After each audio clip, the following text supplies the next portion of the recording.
paddle, a submarine sighted them. American intelligence reported that Shin Romaro carried Japanese soldiers, and as such,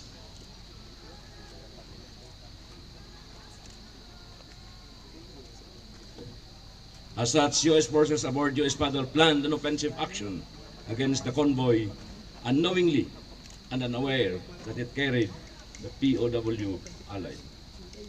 Thus, when U.S. submarines attacked Shin Romaro, Japanese soldiers indiscriminately fired at the POW. A total of 687, according to records, were massacred, while others opted to fight with bare hands and indigenous weapons. Shin Romaro was forced to hit the beach or shoreline to avoid sinking.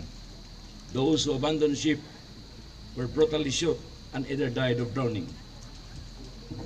While ashore in Sindangan Point, the survivors received help from the people of Sindangan, where they were able to link up with a guerrilla group in the area until they were picked up by U.S. NARSWAL on October 29. The accounts of the survivors' experience under Japanese rudeness and brutality was so devastating, as stated in several writings. Nonetheless, people of Sindangan deserve utmost recognition for their assistance to the survivors when they hit ashore at Sindangan Point.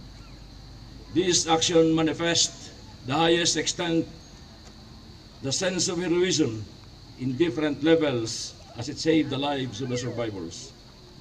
The survivors were accounted for, though could have died of hunger, fatigue, trauma, disease, wounds, and other illness, had it not been for the physical help, medical assistance, comfort, support, food, and other necessities extended by the people of Sindangan. They finally find a second home here in Sindangan.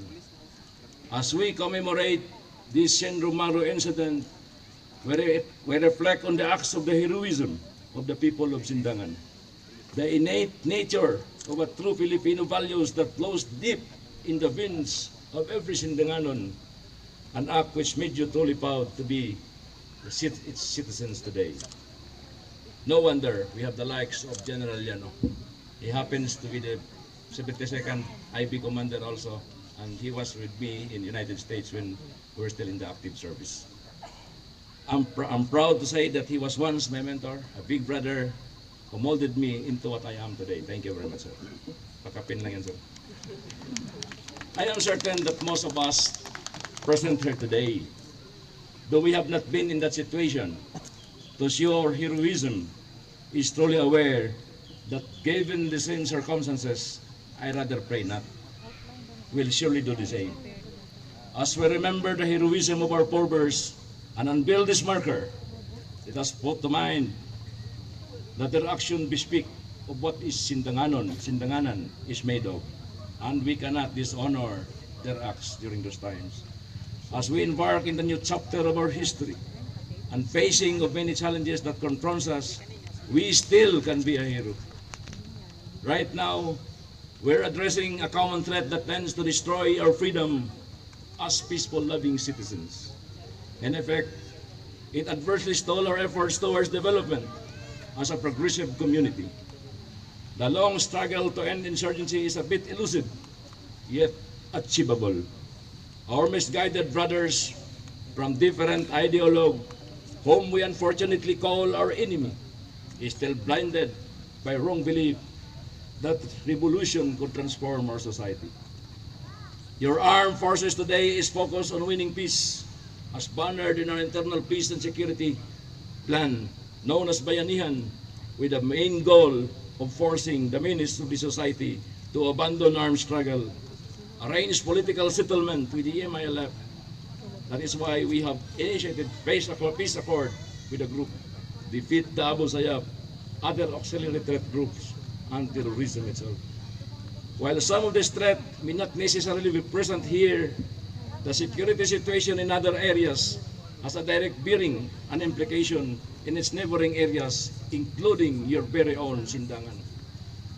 The challenge of climate change, which at times leads to disaster, calls for a unity of effort by both military, and the civilian sector. The delivery of basic services to an unfortunate constituents who are deprived of the basic necessities in life could be given utmost importance. The transformation of our community into a society ready for development in the advent of modernization calls for the improvement of public service and good governance.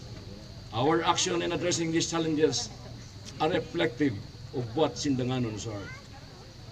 The armed forces of the Philippines, and in particular the Philippine Army, in its earnest effort to be part of nation building, transformed from the usual traditional warriors into an organization ready to address multi-sectoral rule in our society. It continues to be a credible organization ready to respond to the call of times. This gigantic task seems impossible to comply, yet there is no iota of doubt that we can do anything if all of us will rally together for a cause common to our concern.